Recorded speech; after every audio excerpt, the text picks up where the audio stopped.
everybody. Welcome to Crafty Chat. I'm so excited to be here today, and I am excited to be here with Elizabeth, and she is going to tell you all about her business and share with us some of her insight into being a small business.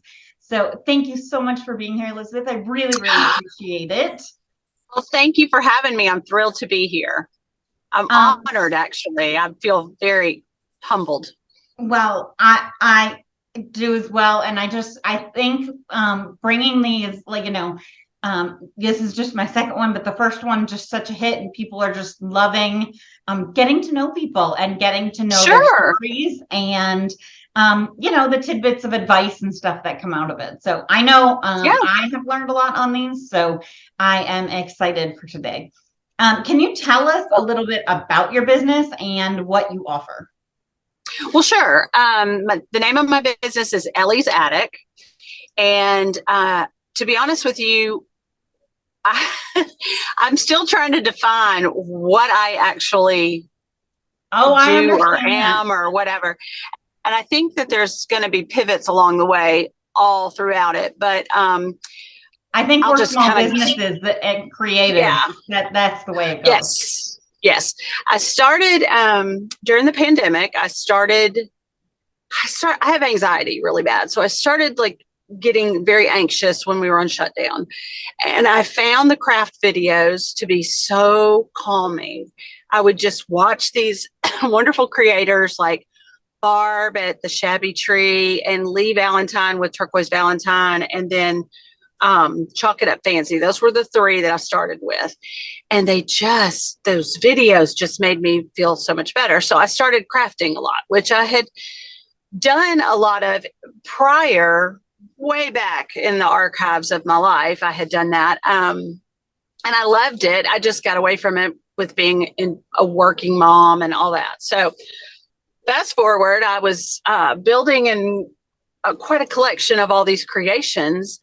And I started thinking, okay, I've got to do something with all this. So Lindy Tate from Taterbuggin and I both live in the same town, and she kind of supported me and pushed me to really step out of my comfort zone and start doing lives. And that was in March of 2022, March 25th last year. Okay. And I'm here today. I've got a vendor booth now, and I'm live about 3 times a week. And the heart of what I do is upcycling. I take thrift finds and flip them into something else. But I do just about anything. I'm very eclectic. And if I had to liken my style to anybody, it's close to funky junk, royal funky junk. Okay. But not exactly. I got a little vintage, I got a little rustic, and I got a little glam. So it all kind of comes together. And then there's whimsy every now and then. So you just never know what you're going to get. I love it. And it's a potpourri. Yeah, I feel like too often, we're told to niche down and be one thing. But as creatives, that's really stifling. 100%. To be told, I know, for instance, I mostly do sublimation. So what's on my shirt, and I teach that and all of that. But what I found is I get bored. I get bored either with the, it's not an eclectic craft. What I love is designing this kind of thing. And then, hey, I get to make it over here, but I don't have to. I'm so sorry. I've kind of found though, I feel myself I find a technique and I love that technique. So I start doing it so much, and then I get bored with my own creations, and I'm okay, girl, you got to diversify. You got to get off of the crackle finish. You got to move over to this. And I'm still in the crackle finish mode right now. That's why I said that. But I did study the business really hard before I got into it. And I was determined that I was going to be different, because a lot of what I saw was I don't want to do that. I don't want to do that. But I want people to follow me. And then I really realized, and this is kind of how I am in real life too, I'm not going to be everybody's cup of tea. There's different flavors of ice cream for everybody, and there's a reason. So I decided I'm just going to be myself. I'm going to get on here. I'm going to be as goofy as I am in real life. And so whatever happens, happens. And it's fared very well for me. I don't worry about the number as much as I do the interaction. Yep. And I have also found that they don't really care about the end result as much as they do the community part of it. Yep. And that is the good stuff to me. That's the part that's fun. And I think bringing that authenticity is what people love. Yes, agreed. It's 100%. Not about the craft. It's not about even about whether they do it. They want interaction. They want community. Yes. But they want that with someone who's being authentic. Absolutely. I agree. And I think they can tell pretty quick when you're not. I overall say that, but there are some people that I know that have become big in the crafting world, and I know them in real life. And then I see them on their videos and I'm like, oh, yep. Huh. But, but neither here nor there so much on that, but it's mostly I'm the same way. That's who I want to be. I want to be myself. I want to bring good information, quality information. And then I like to disseminate this idea that, or destroy this idea that you have to just be one thing. Well, and the other thing that you and I are on the same page, and I was determined. I saw this when I studied for the year and a half before I decided to pull the trigger. I believe that word is called procrastinate, but yeah. Well, no, I was studying. I was watching other creators and trying to say, okay, that's not what I want to be like. I don't want to do that. And the one thing I noticed was all this, everybody was like this. I know you can't see my arms, but they were hiding their stuff. And the Lord of the Rings, when the little guy has the ring, everybody's like, okay, I've never seen Lord of the Rings or watched the books, but I do know that particular scene. Yeah. The little creepy guy has the ring and he's like, my precious. They were all like hoarding their followers and their creations and their this. And I was like, why is it against the rules to go on somebody's page with your own page name? And why can't you do these things? And I never understood it. There's supporting. A lot of gatekeeping. Well, and I wasn't going to get into that. I love how that I've seen more people are going towards, hey, drop your page name, follow these people that are following me. And it's just much more supportive. Community over competition is so much better. Our mutual business group is mostly like that. I agree. There's obviously some gatekeeping that happens on vendors and stuff like that, because that makes sense. But right. But I feel like it's a pretty collaborative community. I mean, that's positively how I know you and how we're here. Right. But yeah, I do see it opening up some. There's still a lot of people gatekeeping, but I definitely feel like I would say the smaller businesses coming in are being far more intentional, because we don't like it. We don't like it feels icky to us to not help the person next to us. Yes. Well, and I think it's the normal. We're not going to lose people with that. You're just going to potentially gain more, but you're also just going to, it's kind of like, I mean, I don't want to get too much into but it's this whole concept that, all for one and one for all, or as opposed to only one person can succeed. And it's especially with social media, that's such a load of crap. I mean, for lack of a better way to put it. Yeah, there's a bajillion people, and I make up the number bajillion, but there are a bajillion people that look at the internet. If you honestly think that because someone likes my page, that's going to take them from your page, that's insanity. Yeah, it just helps our industry for us all to support each other. And I'm in a very competitive work industry too. So I think that's why my mindset has always been, I'm friends with all of my competitors. We all know each other. When somebody gets a certain client, we call each other and we congratulate each other, or we say, oh God, girl, you're going to hate yourself for that one, or whatever. I mean, we're all a community, and that's the way this should be too. And that's the way I've noticed it has started to evolve into. But when it first started, I think it was such an anomaly of there was a lot of money. There was a lot of money being made by some of these top tier crafters. And when other people started getting into it, they got extremely nervous their income was going to change. And I would like to say it probably has not. I probably would think that it has. It did. It has. The upper piece. So I was around back then, both on social media and in the craft world, and I wasn't doing what I do now. But what I found was the bigger the person got, the more they would steal from the little people, the good ideas, and then they would send their people after them for stealing from them.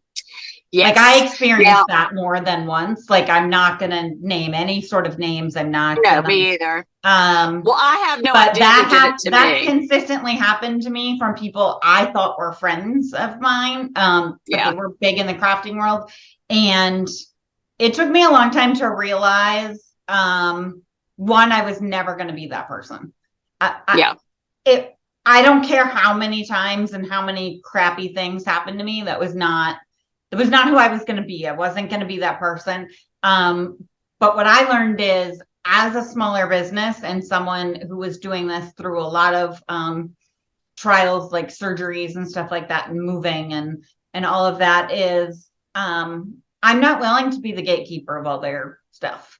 Like they want to steal from me and send people after me. Like I'm just gonna step back and do my own thing. Like, and I'm going to keep doing my own thing. And if they take it from me and legally I can do something, I will step in and legally do something. But I'm not going to trash people. I'm not going to send people after people. I'm not, in the privacy of a conversation with another small business, I might have that conversation, especially if they're doing business with these people, but only in here's what happened to me. Because I've never been that person either that is willing to not like someone because someone else does. Not go to, kind of that within the business world and all that. I can't do it. That's the mean girl mentality, like the movie. Yeah. That's what I can't. I have no time for that. And I was bullied in high school, and I won't do it either. I won't. And I ended up being fairly like popular in college and stuff, as far as like college popularity goes. I mean, I went to a college with 40,000 people, so you can only be pretty much everybody. It's relative, yeah. A lot of people knew me and whatever. And, those mean girl cliques and those popular kid cliques would try and like befriend me, but then they'd be like trashing other people. I'm like, oh, I don't do that. And I won't do it now. Same. And I don't care if my business stays small because of that or not. Exactly the same way I feel. Not step on someone else's back to grow. That is how I feel. The growth I want to be a part of. Well, and that was part of my decision process when I was deciding to jump into this. Sorry, I keep getting messages that are popping up. I apologize. That's okay. I forgot to put me on do not disturb, but that was one of the things that happens. Yeah, I just said there are certain things I'm not going to do, and that was one of the things. I am going to be me. I'm going to remain true to me, and I don't care about getting to 100,000 followers. Now, if that happens, heck yes, I'm going to be excited. Whoop, whoop. But I'll continue doing it as long as it's fun. That's what I keep saying. That's been since day one has been my mantra is as long as this is fun, I will stick around. And so far it has been so much fun. So I'm going to stick around for a while and see what happens and keep enjoying the ride. I love it. And I think like, it's just important to remember, for other small businesses, not every aspect of our business is fun, but as a whole, you should enjoy what you're doing. Exactly. Because I get that a lot of, oh, well, I hate this, so I can't be in business. And I'm like, we all hate something. Yeah, exactly. There's parts of business you're going to be bad at. There's parts of business that you're going to hate. You can either outsource those, or if you can't outsource them for some reason, or try and fail like I did. You just have to accept that some things you're going to hate, but you should enjoy the concept of your business. And you should enjoy, while you may not enjoy the business part of your business, you should enjoy the creative, as a creator, you should enjoy the creative process for the most part. Sometimes we just have to put out content and that's not necessarily fun because all these it algorithms makes want so much, but well, and it makes you kind of feel like a circus monkey sometimes. You feel like, okay, I've got to go perform. And yeah, I did notice when I first started, it took a little sliver of the joy out of it for a minute because I was so worried about creating good content. And I was so worried about getting on and making a craft and then selling the craft. Well, then I decided, okay, I'm dumb. I'm not going to worry about selling my crafts. I'm going to worry about affiliates and getting affiliate partnerships and making a little extra cash on that or yep. whatever the benefits are of that and growing my business. And then the sales of the creations will come later. And it has. I've got a vendor booth now. And I actually was I don't have a website because I talked to my vendor and I said, hey, how about if I just list the pictures and we run it through the vendor shop? And she's like, sure. So I'm doing everything through her. Then you don't have and to it's manage so I don't have to manage it. Every now and then I have to box something up because it's actually at my house instead of at the vendor booth, but she does all of it and I give her the percentage and I'm happy to do it because it is such a, because with me working full you time, work I full don't have time outside right. of your business. Yeah. Which so many people do. And it just, it takes too much time. You literally, as someone who doesn't work outside, but has a disability and stuff like that, you run out of time. Like even when you have tons of time, you run out of time and you want to have a life and live too. So yes, that is amazing that you found. And what all right, awesome. Well, so how, like you kind of told us like how you decided to get into business and why, but why the name? Why the business name? So you go by Elizabeth. So go by Ellie Elizabeth. is sort of obvious, but let's tell us a little bit about how you chose your name. Well, the two most precious people in the entire universe to me are my grandchildren. I have twin grandbabies, Campbell Elizabeth and Corwin Dean, and they go by Campbell and Dean, and they are twins. They are 3.5, almost 4 years old. No, a boy and a girl. They're the most beautiful things on the planet, and they call me Ellie. So when I started the business, I said it's going to be Ellie something, and because I was leaning towards the vintage and the Goodwill thrifts and stuff, I just came up with Ellie's Attic. It rolled. I think it's and cute. that's how I think it's catchy. I love that it has a name behind it, but like the fact that you go by Elizabeth, it's not that far off. Like people wouldn't associate it with you too. So I usually try to explain it at once or like every week. When I do a live, I try to say where Ellie came from, and well, it brings that personal element in the story. Yeah, I think that. so too. Yeah, thank you. And the logo says Ellie's Attic, flipping weird stuff. I love that tagline. I love that tagline. So I've played with my tagline a little bit. And so, I have My Very Crafty Life. And then because I didn't want to be stuck in like one thing, right? Sure. And my business has evolved since that started quite a bit. So I've had like Craft Your Best Life or Crafty Life, which is kind of what stuck. But I kind of play it, but I love that. That's hysterical. Yeah. I love that it's fun. That's what I said. It's got to be fun. It's got to have something that's a little kooky and a little fun. I love it. That's totally my style. So perfect. I love that it fits, and I love that theme running throughout it. That it has to be fun. It has to be fun for viewers. It has to be fun for you. And you're bringing that to every element of your business. So what is a major hurdle that you've had in business, and how did you deal with it or cope? Time management. I have ADD, severe ADD. It's not severe, so it's debilitating, but I think a lot of us creators probably deep down have anxiety or ADD or both. Or both, yeah. Yeah, and it's I mean, very difficult anxiety for me. and ADD and ADHD all go hand in hand. Yes, yeah, totally. I joke with my psychiatrist that the only relief I get from anxiety is when he treats my ADD. So, but you also can't. Yeah.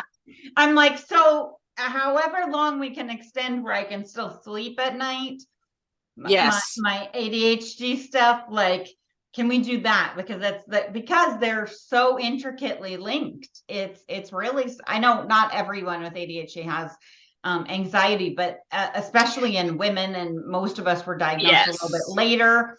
And so all those bad, I want to say bad habits, but also bad pathways in our brains were Yes. created. Well, and 90% of the time, women don't get diagnosed with ADHD or ADD because our coping mechanism is so different than little boys. Little boys Yep. are more They act outwardly. out. Yes. And little girls struggle with it and learn to cope with it a little differently. And that's where the anxiety comes in. I have probably had anxiety all my life and didn't realize it. Yep. But I also knew it was coupled with the ADD. And I remember when I figured out, I took my son, who is just like me, but he was acting out, and I took him to get his testing. And while we're filling out the questionnaire, I was like, that's me. Well, That's and me. you And know, oh, that's me. And whether you subscribe to it being hereditary because of genes, or you subscribe to be passing on the nervous system thing, either way, it's generational. oh, positively. And I think it's probably a little both, in Well, all and of that. But yeah, a all lot of three of them. women don't get diagnosed until they have a son acting out. Yes. And like for me, both my dad and my brother have it. And there was no doubt. But I was an athlete. So I was working, and I was a Me too. competitive athlete. And Uh, so I was working out starting at about 4 or 5 for hours a day, because oh, I wanted wow. to be a competitive and professional figure skater. I grew up in northern Minnesota. So a lot of us want to do that. And so I would skate in the morning before school. I would then do gymnastics because I was a little kid, and, little girl Yeah. in the 80s, everybody did gymnastic or dance. And then I'd go back to the ice rink. And then Mm-hmm. if I was home and it was winter in Minnesota, we get ice on the lakes. We would, or whatever, or, dad would set up a rink, just flood an area and set up a rink. I was on skates running around. I lived on a farm, so we were always running around and doing things. And so that, I mean, exercise is one of the biggest, best treatments, especially for kids, of that. Sure. But also, I just became a perfectionist. I became OCD and perfectionist. I had to do everything right and perfect. And that, what my therapist, my psychiatrist, they're like, that is the biggest indication to me we have the right diagnosis, because that, especially as you age, as you get older and out of like high school and stuff, those are the biggest coping mechanisms we see: this hyper organization, hyper control of your environment, all of those things, because that's what allows you to cope. Well, and that's how my daughter's has manifested. She was also a competitive athlete. So same, almost to a T, how hers is. And now she is so hyper organized. So I had to kind of get into the organization mode, because I never was. My brain is like this all the time. I swear I own the entire Container Store. Well, I do stuff like that. And then when I organize like that, then I can't find anything. So I go out and buy more stuff. And that's my problem. So I have to you have to combine the two of sort of yes. And it's very it can be daunting. But one of the biggest problems I had was trying to balance my time. Like, I had to put a commitment into this, but I have a job that I love and don't plan to leave my full-time job. And I do very well in my full-time job. I've been in the same career for 30 years. So I think that's awesome. And I think too many people think we have to replace. Yeah. And I don't think you do. Both, I think, and you can't enjoy both. But why not? Like, if you have something you like, and you are good at and feel good in, that one, if something were to change, a massive recession or something, you have some backup. But why, Positively. like, and especially with people with ADHD and stuff, I think having those multiple things are what makes us function better. 100%. I always call it my superpower. And the busier Yep. I am, the better I can focus. It's when Yep. I'm not busy that I'm like Yeah. all over the place. Yeah. It's just crazy. Yeah. Like this week, I'm getting ready for the retreat from our business group, and I have tons to do. And I mean, besides like tech stuff going wrong and whatever, like I guarantee you I will get more done in this week Sure, than because you have a I deadline. probably have all month. Well, I Positively. know then I have all month because I had some other stuff going on that sent me spiraling, but I won't dawdle around. I won't like think about things incessantly. I won't. What I'll do is I'll hyper organize my schedule, and I'll just Yes. be like constantly doing. Oh, I have to sit down because my pain is acting up. Great, grab a laptop, grab a iPad, Yep. right? Like I will not waste time that I normally waste when I'm less busy.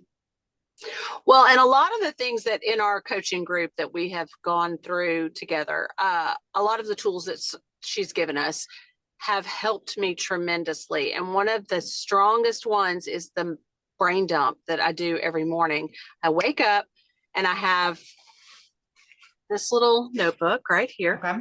that goes everywhere with me. I love that That it's is with you too. It stays in my purse, and it is my creator's notebook. I have a planner for work, but then I have a planner and that has helped me. Combining them was a disaster. Now I combine them on my phone so I can make sure my day is organized. Like the appointments, that kind of thing. Yes, Yeah, the timing, but not the content. All the other stuff is in separate, and that has been a huge help. And like when I'm in an event, I start a page for that event, write the name of the event, the date, and the time I'm going to be. And then I start spitballing my ideas of what I'm going to make, because I'm not the creator who can just jump on and go, okay, well, let's do this today. I have to pretty much have it figured out. Like, okay, we're going to make this today. And I kind of, once I do that, then I start. With the upcycling, it would be much harder to just be like, oh, I'm going to randomly do this because you need the items. Like, yeah. And me, I just couldn't do it. Like, I mean, I'll sometimes get things ready at the last minute, but yeah, I couldn't do that either. It would just be anxiety. And even when I do my purchasing for the upcycling, the piece has to speak to me. And Linda used to laugh at me because she goes, what's this saying to you? And I'm like, no, that's someone not talking to me. I don't like that one. But it has to say something. Like I have to be able to look at it and go, you know what? I can see this, or how pretty would that be? Visualize what it's going to be. Yes. Yeah. Yes. And I will say that is a unique, thing. And I don't know if it's I don't know if it's our anxiety or ADHD, both, or just the way we both think. But when I say that to people, they think I'm crazy. And I'm like, no, I can see the end product. I know where I want to get. Now, whether I can actually do that or not, it's a whole different ball game. And we may sidetrack along the way, and it may have gonna been blue and then we've changed it to this, but there are deviations I'll make, but in my head, I pretty much know exactly what I'm going to do. And this is going to sound really kooky, if it'll make you feel better. I love to paint on wood, like a flat, solid piece of wood makes my heart skip a beat.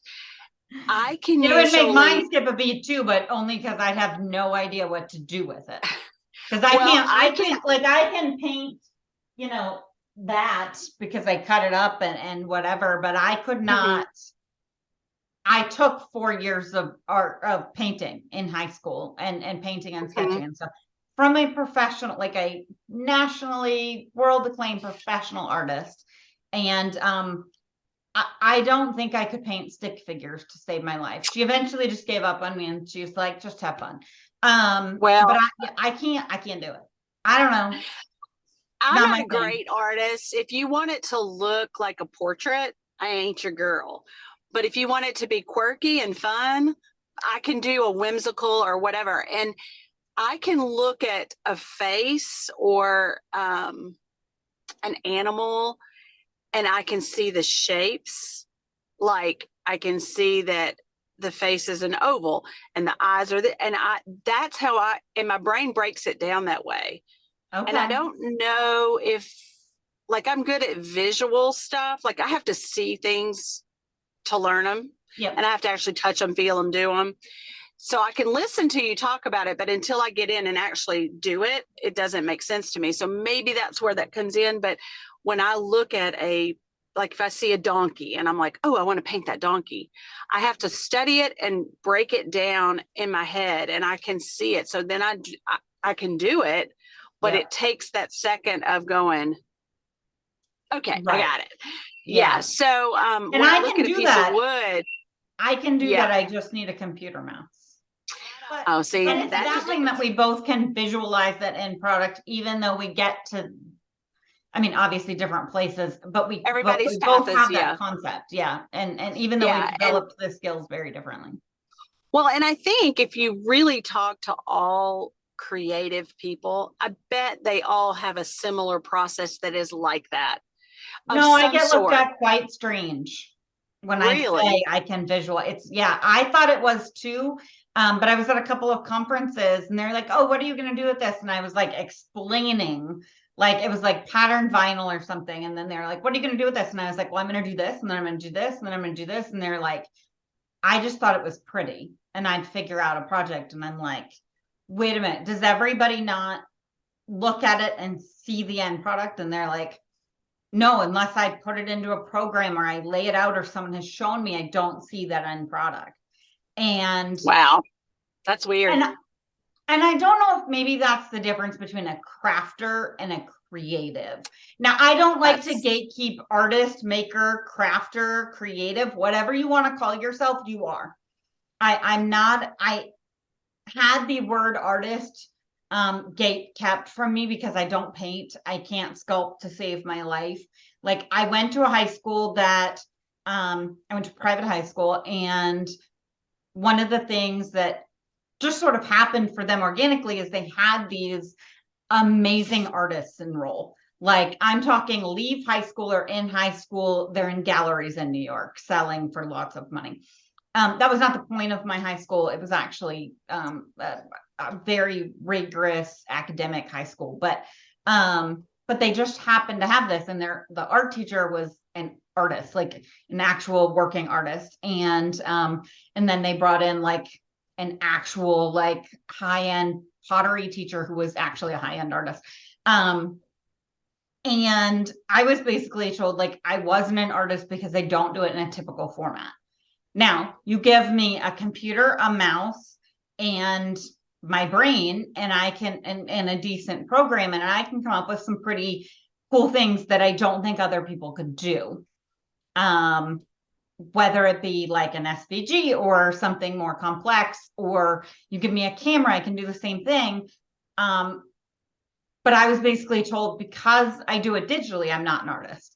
And so I'm against gatekeeping those words. And I can go off on that for a while, but I do kind of wonder if that's maybe like a descriptive difference between the two. well, and I don't know. I think everybody has their medium. Yeah. I think we're all artists. I think the people that do the Dollar Tree crafts and can go into Dollar Tree and see the little doll chair and see something they can make, that to me is an art form. It's not Exactly. what I can do. It's not my Nope. jam, but I admire that skill because it is something be to behold, I guess, because it is Yep. an art form. Everybody has a gift. Yep. And I think that the way you use it is the art part. Mm-hmm. And what you do with it is the art part. There's some snotty artists, I mean, that are like, I'm an artist. Okay, Yep. whoop-de-doo. I'm a I'm a mother, I'm a crazy person. I mean, whatever. The That labels is get a bit so, much.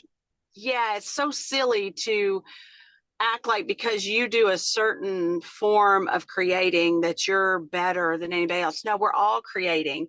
And Hmm. that's what makes the world more beautiful. I think a singer is Yep. an artist, and the guy who can fix my pool is an artist because he can see what there's Yep. all kinds of beauty in the He's world. And gained that knowledge and he's using it in a non-standard yes, way. Yeah.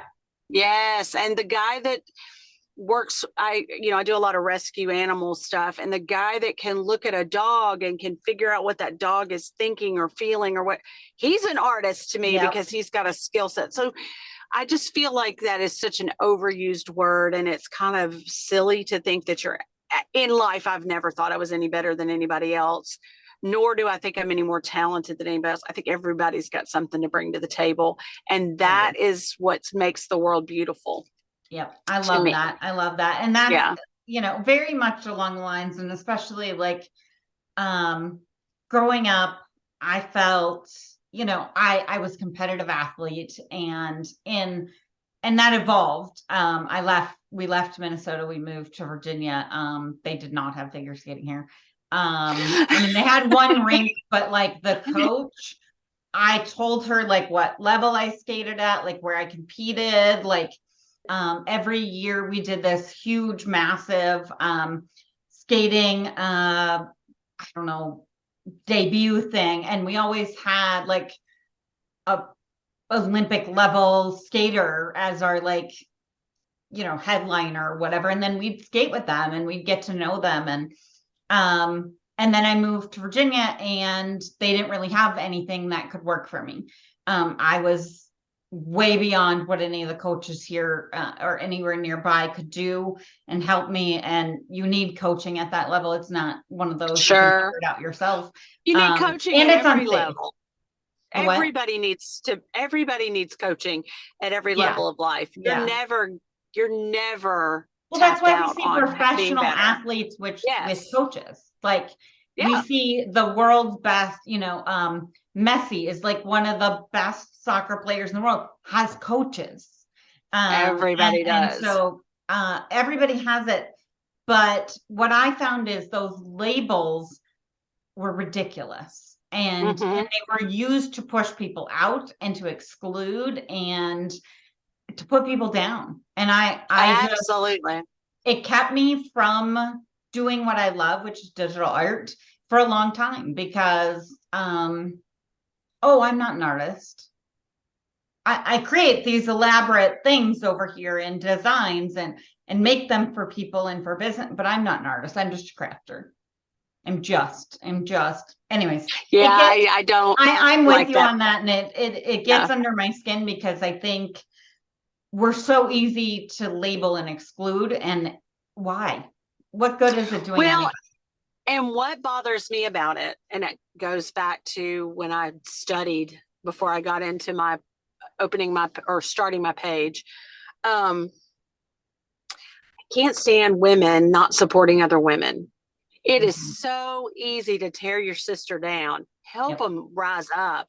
And the Yep. more we help each other rise up, the stronger everything is going to be. And it goes back to that um, Mean girl nothing.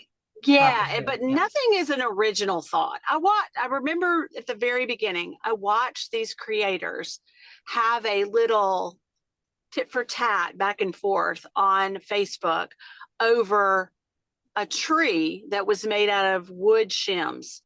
Everybody was claiming that was their idea. And I was I like, hate to tell seriously? them, but my dad used to make it on our Christmas tree farm Thank when in you. the 80s for fun. Like, I'm like, there's no way on yeah, God's green earth that any of you guys just created it. You saw something that inspired it. yeah. It's like right now I'm sitting here and the color of the vehicle across from me may be the color I use today to paint with because I do love this color blue that's on this car.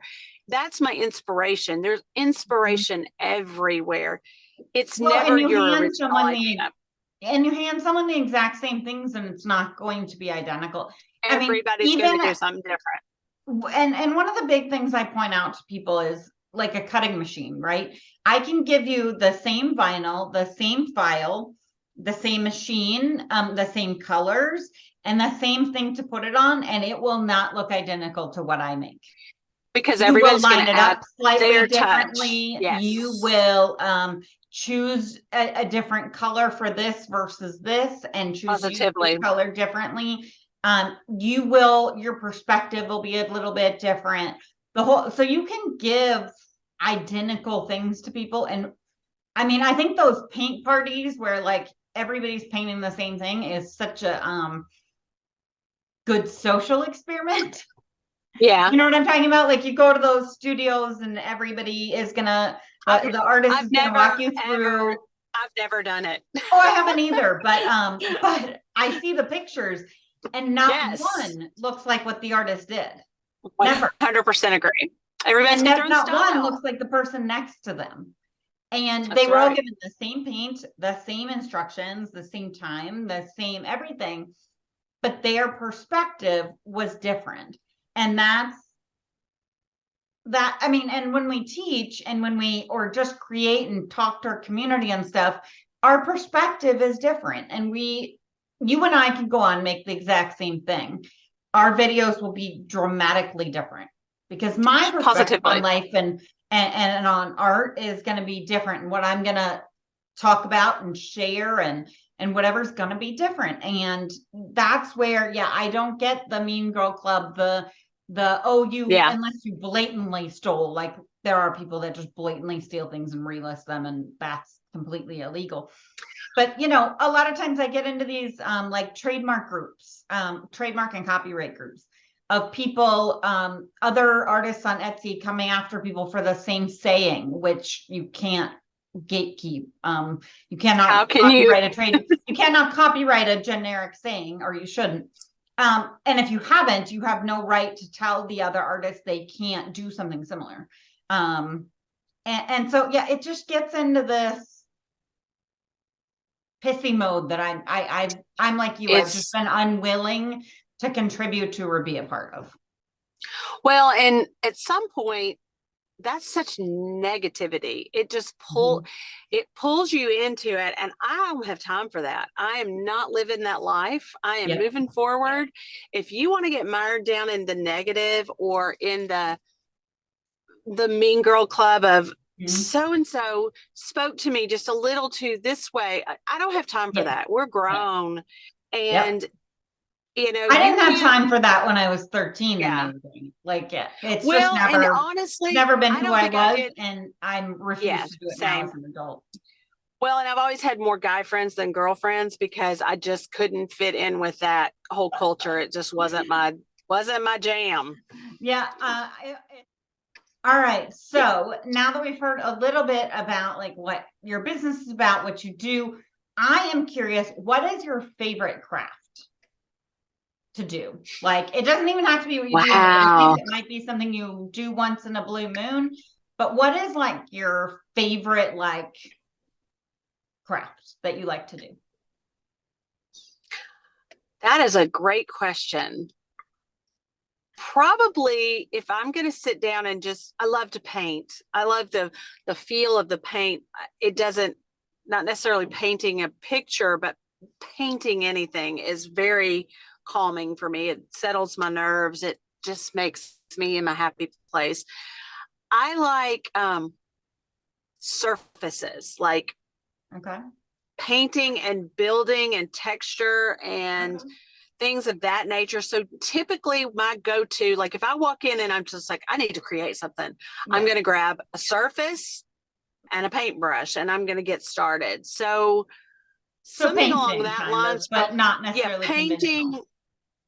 but not necessarily painting a portrait or a picture. Yeah. Painting anything. It could be painting a piece of furniture. It could be Yeah. painting a tray. It can be paint. I just love the Catharsis feel of of the it. paint. Yes, it's I so love that. healing for me. Yeah. I love that. It is not for me. I just get mad and frustrated, but Oh, I love it. I love it. And I'm a very fast creator. I think it's because my brain works so, yep. and I often so get asked I'm, to slow down and I'm like, I can't. Yeah, and I've had a couple people say you're the fastest crafter I've ever seen, and I'm like, I can't help it. I I get eat that too. fast, I talk fast, I walk fast. It's just me. So, but I get it. It's in my head, and I'm like, okay, I'm going to do this, then I'm going to do this, then I'm going to do this. But Yep. yeah, I'd say definitely putting paint on anything is my jam. That I is love what it. I love more than anything. All right. And then what's your least favorite craft? What is something like if it disappeared off the planet, you would not be sad to see it go? Dollar Tree crafts. I'm not a big fan. Like I'm not a any big of fan the dollar. either. I don't mind I, pulling I elements am from the also not dollar a big store. fan of excess consumption, and I feel like Dollar Tree Yes. leads to that, and so much of it is. Some of them do amazing things. Don't get me wrong. I'm not one of them. Yes. I don't. I don't also go to the Dollar Tree unless I have like something very specific that I need there. I will Positively use. I will same. get their gift bags. Especially like like I was doing something for my neighbor's kids, and I was like, I need a gift bag. Great, Dollar Tree. It's cheap and easy. Um, but I think it leads to this disposable world that I don't particularly partake in. So I'm with you on there. But I Well, also, I feel like maybe it's a little overdone at this point too. Like, that's what I think it is about it. It's that it's too much. If I net like I don't do them. yeah, I will pull an element, like I might have a heart that I use on a Valentine craft that I'm doing that is from the Dollar Tree because that was a cheaper way to make option. Yeah. something. You know, or Because yeah, it's it a keeps the better cost business down. decision to buy it from Correct. there but you're not going Yes. in and there's a difference in adding an element of it or an item from there than the people who do those crafts. Yes, like I'm And not there's going to nothing take a wrong little with it. It's box just, and yeah, I'm with you. no, it's just I not my could, jam. It's just no. I always look at it and go, how did they come up with that idea? But then again, I know they probably say, why is she painting that silver tray with white paint? I mean, I get it, but it's the one Oh, thing that if I never got another video popping up, seeing it, I wouldn't miss it. Although and it's there is something, this yeah, you're one not going to girl, be doing. Yeah, I'm totally yeah, with you there. I'm there's one 100% lady with you there. though, Liz Fenwick DIY, and I Okay. follow her. Now I love what because when she does it, I go, holy smokes, that looks like something from Pottery Barn. That's There the are stuff people I'll that can do that, but I would say as a majority, that's not what's occurring. same exactly. So I kind of that would be what I'd say is I hope I never have to do another one It's because okay. that's what I started. Lindy didn't want to ever see a sewing machine again. So, I think, Well, yeah, and that's funny because she started with those right. dolls, the ugly dolls. Yeah. And she I said still that's have why some. she didn't ever want to have to sew anything Yeah. again. I don't know how to sew. I can sew a button and that's it. So if I were ever to sew something, it would be with glue because I cannot Hey, heat and sew to save bond my is life. is a real way to do those things. Yep. Yep. Um, Yep. so okay, so I know like on your lives you're sharing and you're teaching but what is your goal or what do you consider a success with your business and with what your offer is? Is it creating the item that sells? Is it inspiring someone? Maybe it's teaching them how to do what you do, but what do you consider a success either in a video or within your business? Like what are you aiming for there? And I know you said you're working Um, things out, but for now, what is your um, goal on I success there? think I love when somebody says, "Oh my gosh, that's so beautiful. I would love to buy it." Or I want to make it. So when somebody reaches out and says, "Oh, you do great crackle finish. Tell me how you do it." I love taking time and answering individual private messages to help somebody else do something beautiful, and I'll do it all day. I don't. It doesn't bother me. There are Okay. people out there that don't want to do that. I love it. I Yeah. sit and go through and answer every question on my videos afterwards, and I try to go back and answer every single PM because I love to know that somebody saw me create something and they want to learn how to do it. I was my major in college was elementary education. So teaching's in my blood. So, yeah. So And teaching's the big part of it for you. yeah, I love that part. But I also love when somebody says, "Oh my God, that is so beautiful. I want to hang it in my home." That to me It's is such an honor, huge. right? Oh my gosh, that's very Yeah. personal and intimate. And it's a connection with a person to where they're going to look at that and remember watching me create it. Like I have a lady that's bought several items and she says, I like watching you create it. And she said, then when I buy it, I think about you every time. And I'm like, oh, in That's the feels amazing. right there. Yeah. Yeah, Yeah. for That's sure. her jam. That's pretty awesome. But you Yeah. have those people, but also that your goal, essentially what you're saying is the goal is the connection. The goal is Yeah. that It's community and the totally connection. the connection. So And I think I that's think pretty that's awesome. going back to where I got into this was the connection because we were Yep. isolated. We were so isolated and I needed. Yeah, I was in Texas. We were not. So we just Well, couldn't we're shut down in the same way. So everybody says that to me and I'm like, I was still doing all my things. Oh, I was still doing all my things. That's what I was going to say. I Yeah. didn't get to stay home. I didn't get to work from home. I started a brand new job the first day they shut down the entire country. Brand new job. That's And one way to do I it. called him and I said, if you need to rescind my offer, he goes, no, I need you more now than ever. So I was still out selling, but the feeling of the whole world was so different. People didn't want to get near you. Everybody had a mask on, and it was just so Oh yeah, hard Texas for didn't have me. that. Yeah, we had that, but I worked every day of it, and it was just a different feeling of isolation, I guess. And plus I was in a new job and I traveled Yeah. around in my car all day. So that made it more isolating. So the connection was definitely what I think drew everybody to the boom of all these viral or Yep. video influencers, whatever you want to call it. Yep. But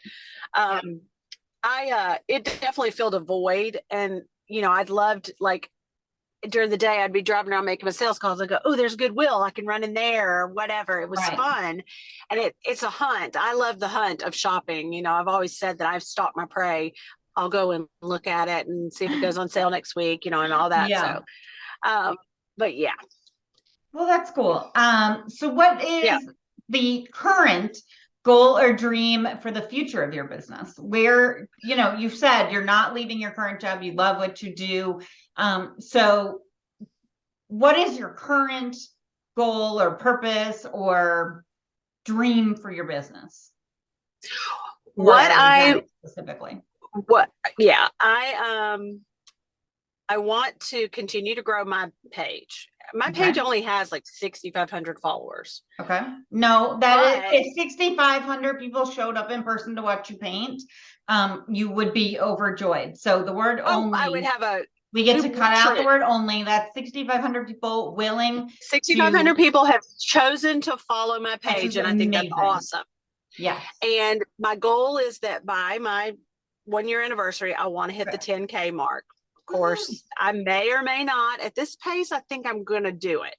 Once I get to 10 live a lot, and you're putting a lot of effort into getting to that number. Yeah, and I enjoy it. I mean, I'm not going to lie. I'm a little. I like it. I like my interaction with the people, but I don't think there's anything wrong with that. Yeah, I want to get that. And then I started a group. When I first started this, one of the things I noticed was people saying, oh, I don't get asked to be in events.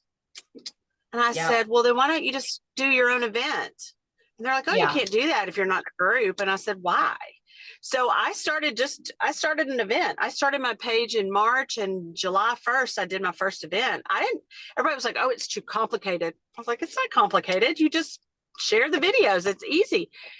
And it was easy. But my goal was I want to give people with a smaller following an open platform to do lives, to do events, to have that structure of the sisterhood and everything. So I kind of had to I had to pivot on my group because some of the people that were in it didn't want to be in it anymore. And that's totally fine. They just decided that was not their business structure that they wanted. They didn't like being a part of a group. They want to be lone wolf, and that's cool. So it's just it's me. not for everybody. And it's fine. I totally don't care. Yeah. I wish them all the best, and I don't think it's changing anything about the focus. But what I want to do is start those back up. And I already have an event set up for June, and it's going to be a good one because I've already got a lot of really heavy hitters that have agreed to it. That's awesome. That's what I want to see, is helping other people do this. Eventually, I would love to be Serena. I'd love to be a coach. That would be if I had to pinpoint what my long-term goal would be, that would be it. But be a creative coach. But you've one got to build the business first, because you need that experience. And you can do some of that while doing what you're doing and enjoying now. Yeah, exactly. So I'm just going to keep doing it. And like I said, when it stops being fun, I'll just fade away. Then you pivot and do something else. Yeah. Like coaching. Won't bother me at all. So, but I like the idea of helping other women, especially the younger women who are getting into it. There's a couple creators that are younger. Most of our demographic usually is that 45 to 65 range, but you're starting to see that's the main demographic in the crafting world. Yes, but you're starting to see some younger creators, and they're doing. There's but the audience is still the 45 to 60. Agreed. Mm-hmm. But I think there's something for that, because you just got their attention spans are shorter than the 45 to 65. So you got to do it on the TikToks or the Instagram or whatever. And I'm trying that. I try to keep my videos short anyhow, but I'm trying to do a lot more of that because I'd like to see more of my daughter's age. I have a 33-year-old daughter, and I'd like to see more of that demographic getting into the creating and stuff, because it is a beautiful thing. And I think it gives you something that you can do with your kids. And my favorite thing to do is create with my grandkids. I mean, I'll go and sit down and paint with them, and they love it. It's just great to do that. And I do it with my nephews, and every holiday or something, I try and come up with something this year my family had to be split up due to illness, but the year before we did, I just bought gingerbread house kits and saw what the boys could create. And so fun. I love that, and bringing it to the, next generation. Well, and a great example is my daughter's husband's grandmother. I don't know what she is in the names, but family. Betty is her name. And Betty is one of the best cooks I've ever seen. So one of my favorite things is when I walk in and see my granddaughter standing on a chair and Betty is cooking with her. I'm like, oh, that we got to keep that kind of stuff going. Those family recipes have to go. The family creations, teaching your kid to sew and to knit and to crochet. And that's the beauty. I'm making things is just, you're making memories too, but in your ongoing theme, you're making a connection. Absolutely. Connecting. And that's what they're going to remember, is that connection. They might not remember the exact art project. They might not remember the exact craft, but they're going to remember that connection. Yes, absolutely. Like with my grandmother, and grandparents in general, that lived in DC, and I'd only see once or twice a year. Like for me, the thing with them was, we would go into DC and see all these cool things, but they would then share with me their experience of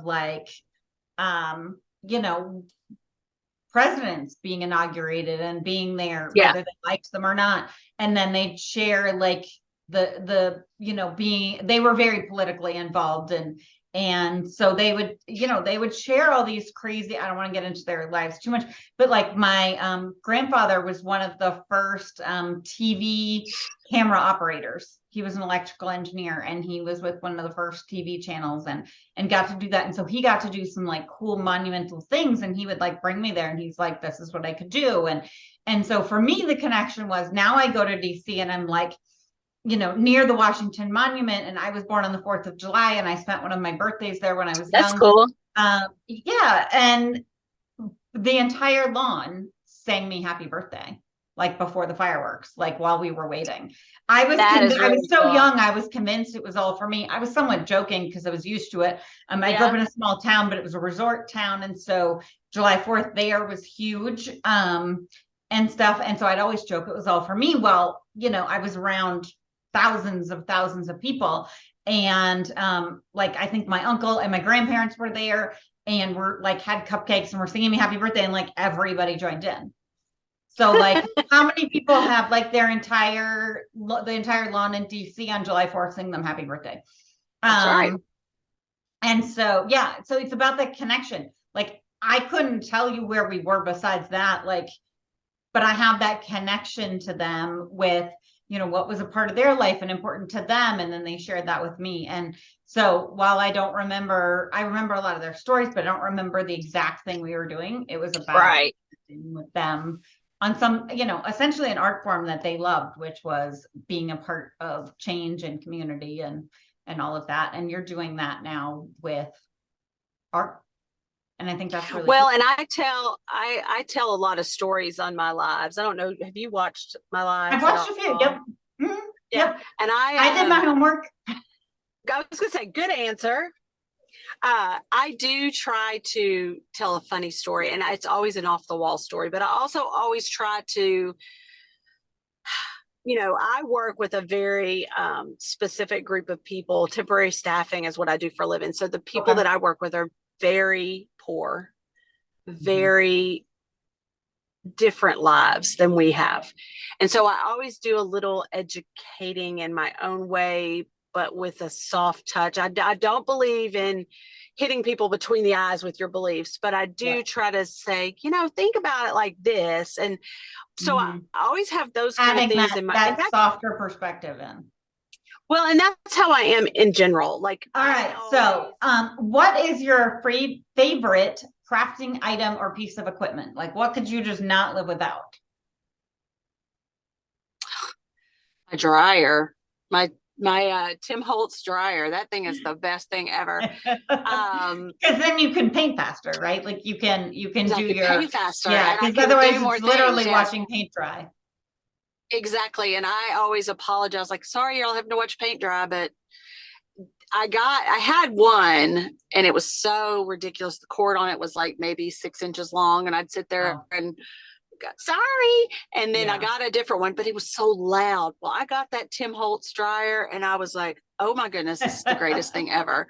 I would say behind that will probably be diamond dust. I love me some diamond dust. So those are probably the two things about that on Creating with Jen Freeze's page, because I don't do any of this kind of stuff. So my medium is very, very different. And so she did explain to me what it is. So I really, really hate things like open glitter.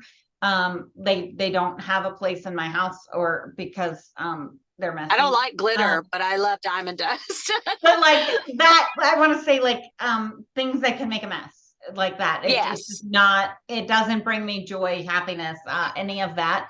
But I did learn what that was, and it is pretty cool. It definitely does some cool things. It just adds a nice sparkle to stuff, and I do like that. And I love to take it and put it on something that I've done that's rustic and just have that pop of a diamond dust. It's like unexpected. Yep. I love it. Yep. What is a craft skill that you want to learn? I want to learn to do resin. Okay. I have not. It stinks really badly, right? I've heard that. Yes. I would like to do. I'd like to learn. I knew how to do it at one point, but I'd like to start macrame again. I think that's a really cool thing. And it's really cool. I've seen it a lot integrated recently with like painting and stuff, especially in the Yes. late, like I've gotten into the laser community. And so I see it a lot on ornaments, on where it's becoming an element in a bigger thing, Yes. not it Yes. standing on its own. I think it's beautiful standing on its own. It's not my style, but it is really cool. And it is its own art form. But I love that it's becoming like a mixed media thing. Well, and I wish that I could remember all the knots, because at one time I knew how to do. I back in the 80s, I made plant holders all the time that hung from the ceiling. I made an owl for my mother that I think is still in my attic at my house. I made rugs and all that, and I wish I could remember how to do it. I just know the I basic bet knot it'll now. come back. That's It's it. probably like riding a bike. Well, You need a few yeah. hiccups to get going, and then you'd get going again. But I And think like especially with your style, like you could do some really cool things with it yeah, and glam it up where it's not yes, just, that's probably a very lot true. of That's them a I good idea. see using just the same type of rope, but I think like you could definitely do it with something much more glam or whatever to Yep, make it your own. And I think that that's a would good idea. It might be going in my book. There we go. There we go. When we're done, you're gonna grab, with That's right. the interview with Lindy. Like, I had a notepad. I was like taking notes. I Yeah, was like, I need to remember this. And that's yeah, what I love about these things is these interviews and talking. I'm learning things, but so are other people, and we're gonna inspire other absolutely. people to have other ideas.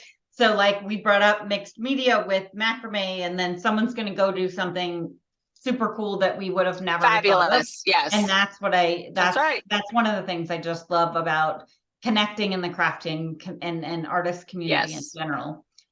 What is the best crafting advice that you have? Trust the process. So Don't give often up it on it. doesn't look right at the Don't, beginning. yeah, just keep going. Trust the process. And everything can be covered up with a layer of paint. If you don't like the way something that you've done looks, paint it. Just get, So just I white paint only will laugh, cover and I had to everything. bring this up to Lindy too, because she said the same thing. So what I do, you literally can't cover up. It is permanent. True. True. And so Well, that's true.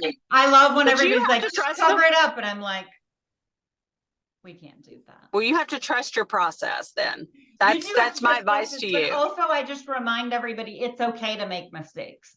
Yeah, and I've been that doing kind this of for goes along years with and I trust the make mistakes. process. Yeah. So yeah, you have Well, to and trust the process. You have to trust yeah, your knowledge and skill, and you have to learn. The only way to learn is doing. yeah, And yeah, we all get frustrated. We all get mad. We all screw up. We all throw projects out the window. yep, And that's just the way it goes. That's part of the process. Whether you can fix the project or not, you have to be okay with yeah, yeah. screwing up. Yeah. What's the best business advice that you have? Or like maybe yeah. So far, what's the best business advice you could give someone?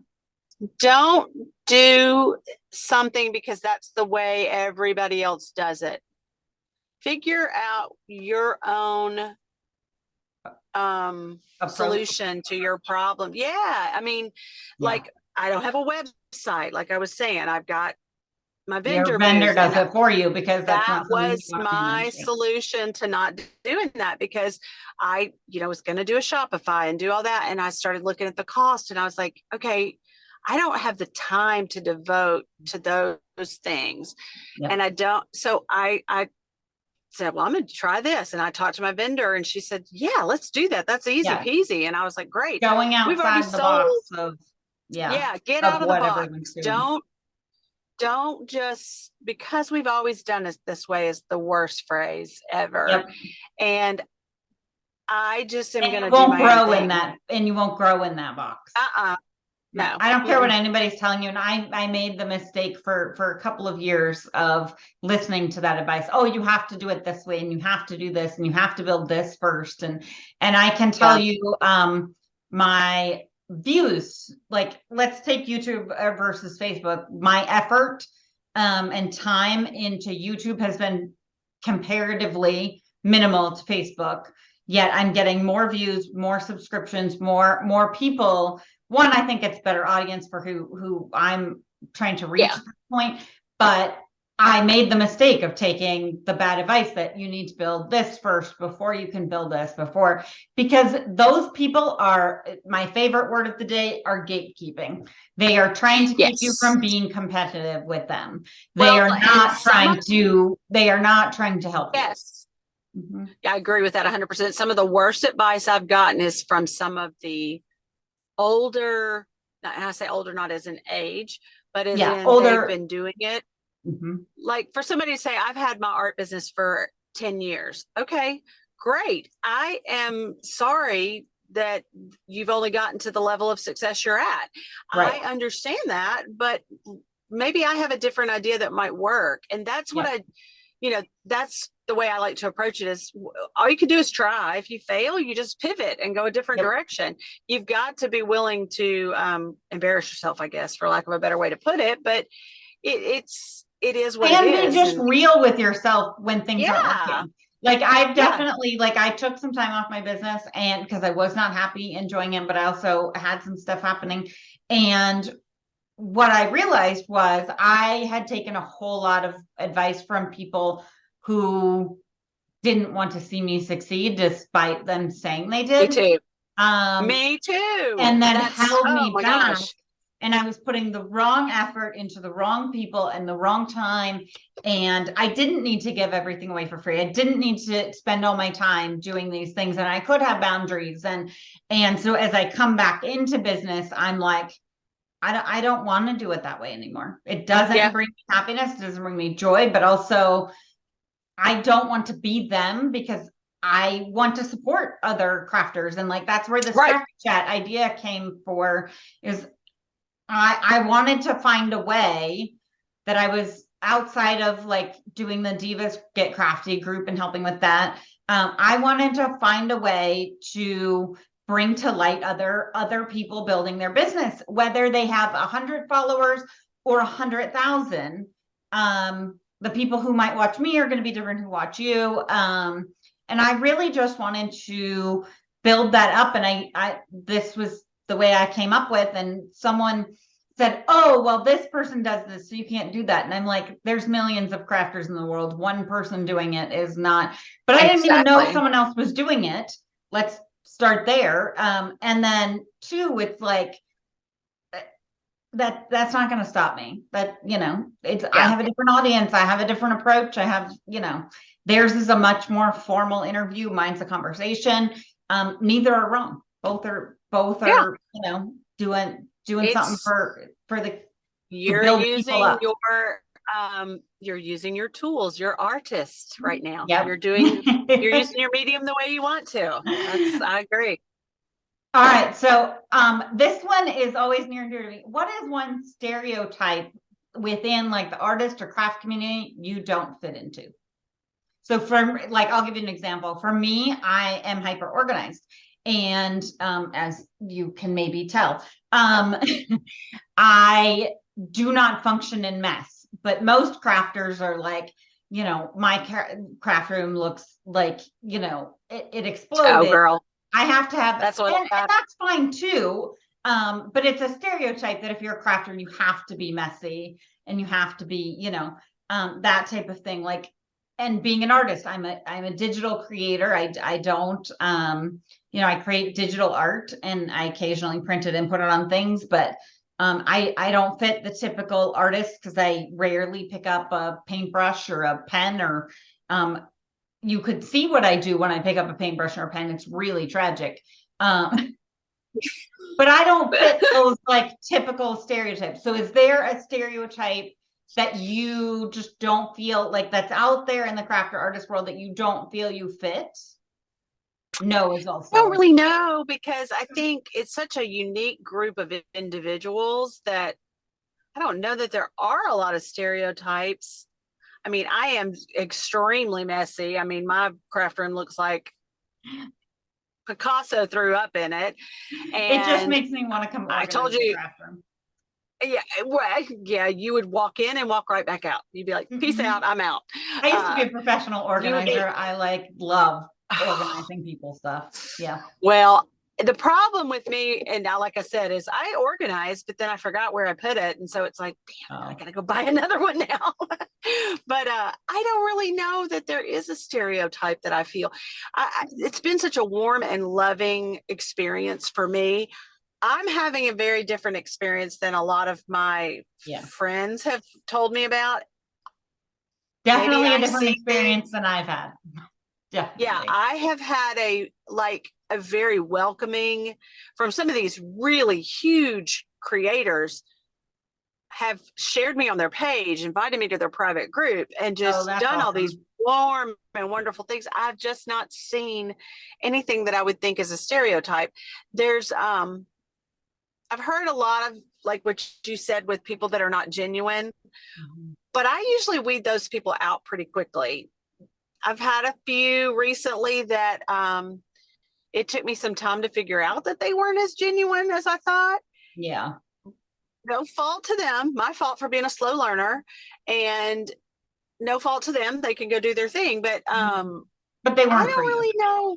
They just weren't for me, and that's okay. That's not a stereotype. That's just everybody's not for everybody. Right. But it wasn't helping me grow, and I don't think you have to be friends with everybody. To grow. You don't. You have to sometimes take a look and go, this friendship is a whole lot of work that I'm not willing to put into. Yeah.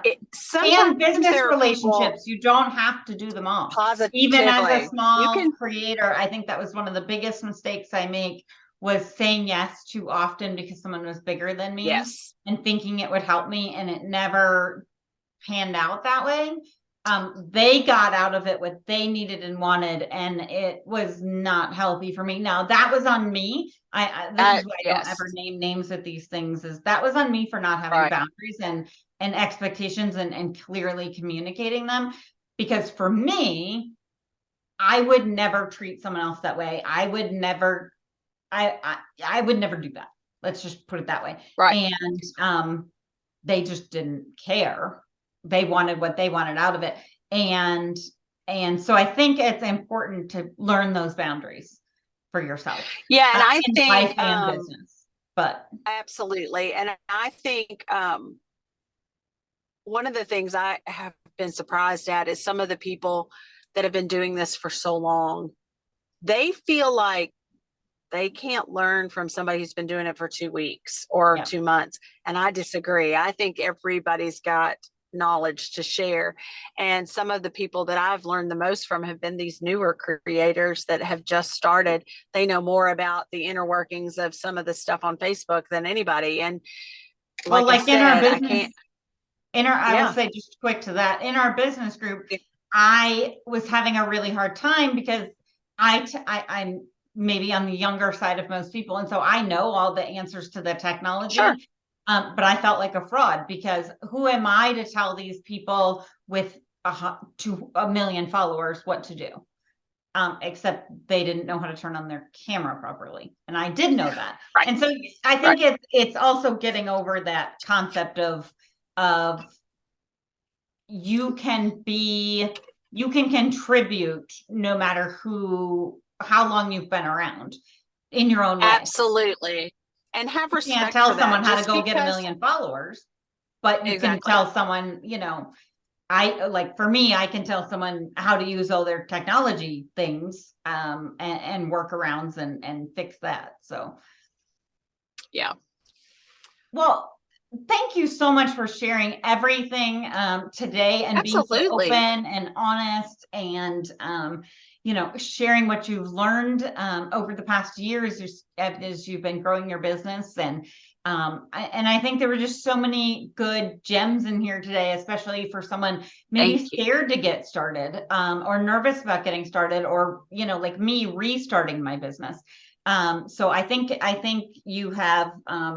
I think you've definitely inspired some people here, and I hope that the takeaway for me, and I hope for them, is create a connection, foster that connection, and it's less about being perfect, what you're doing, what you're offering. Even it's about connecting with the other person. Absolutely. And I think no matter what your art form is, what your business is, that will serve someone well in doing that. So thank you again for That's being right. here. We really appreciate Thank it. you for having me. And everybody be sure to go down to the description, check out Elizabeth's page, Ellie's Attic, and check out her vendor, and buy some of her amazing creations. And we will see you next time on Crafty Chat. Bye. Thank you.